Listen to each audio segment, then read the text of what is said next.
ಸ್ವತಃ ಮುಖ್ಯಮಂತ್ರಿಗಳ ಆರ್ಥಿಕ ಸಲಹೆಗಾರರಾಗಿರುವಂತಹ ಬಸವರಾಜ ರೆಡ್ಡಿ ಅವರೇ ಸರ್ಟಿಫಿಕೇಟ್ ಕೊಟ್ಟಿದ್ದಾರೆ.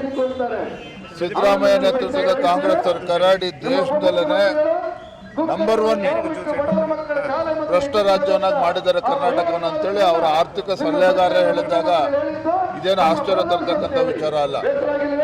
ಬಿಜೆಪಿ ಮೇಲೆ ಆರೋಪಗಳನ್ನು ಮಾಡಿದ್ರು 40% ಸರ್ಕಾರ ಅಂತೇಳಿ ಚುನಾವಣೆ ಗೆಲ್ಲೋದಕ್ಕೋಸ್ಕರ ಅಪಪ್ರಚಾರ ಮಾಡಿ ಅಧಿಕಾರಕ್ಕೆ ಬಂದು ಇವತ್ತು 80% ಭ್ರಷ್ಟಾಚಾರ ಸರ್ಕಾರ ಇಡೀ ದೇಶದಲ್ಲಿ ಆಧಾರ ಇದ್ರೆ ಸಿದ್ದರಾಮಯ್ಯ ನೇತೃತ್ವ ಕಾಂಗ್ರೆಸ್ ಸರ್ಕಾರ.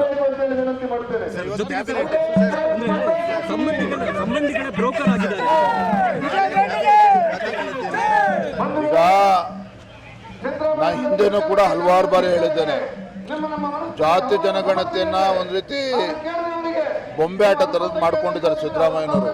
ಯಾವಾಗ ಮುಖ್ಯಮಂತ್ರಿ ಕುರ್ಚಿ ಅಳ್ಳಾಡ್ತದೋ, ಯಾವಾಗ ಸರ್ಕಾರಕ್ಕೆ ಗಂಡಾಂತರ ಬರ್ತದೋ ಅವಾಗ ಈ ಬೆದರು ಬೊಂಬೆ ತರ ಅದನ್ನು ಉಪಯೋಗಿಸ್ಕೊಳ್ತಾ ಇದ್ದಾರೆ. ಇವತ್ತು ಇಡೀ ದೇಶದಲ್ಲಿ ಇವತ್ತು ಭ್ರಷ್ಟಾಚಾರಿ ಸರ್ಕಾರ ಅಂತೇಳಿ ಕರ್ನಾಟಕ ಸರ್ಕಾರ ಅಂತೇಳಿ ಪ್ರಚಾರ ನಡೀತಾ ಇದೆ. ಭ್ರಷ್ಟಾಚಾರದ ಆರೋಪಗಳು ಕೇಳಿ ಬರ್ತಾ ಇದೆ. ವಾಲ್ಮೀಕಿ ಅಭಿವೃದ್ಧಿ ನಿಗಮ ಹಗರಣ ಆಯಿತು, ಮೂಢ ಹಗರಣ ಆಯಿತು, ಬೇರೆ ಬೇರೆ ಹಗರಣದಲ್ಲಿ ಸಿಲುಕಾಕೊಂಡಿರ್ತಕ್ಕಂಥ ಕಾಂಗ್ರೆಸ್ ಸರ್ಕಾರ ಅವರ ಕುರ್ಚಿ ಅಳ್ಳಾಡ್ಬೇಕಾದ್ರೆ ಮತ್ತೆ ಈ ರೀತಿ ವಿಚಾರಗಳನ್ನು ಮುಂದೆ ತರ್ತಾರೆ.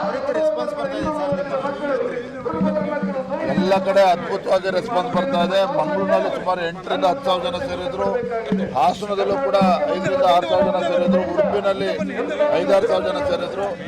ನಮ್ಮ ನಿರೀಕ್ಷೆಗೂ ಮೀರಿ ಇವತ್ತು ಒಳ್ಳೆ ಪ್ರತಿಕ್ರಿಯೆ 4 ರಾಜ್ಯ ಸರ್ಕಾರ ಅಂತೇಳಿ ಜನರಿಗೆ ಮನವರಿಕೆ ಆಗಿದೆ. Thank you.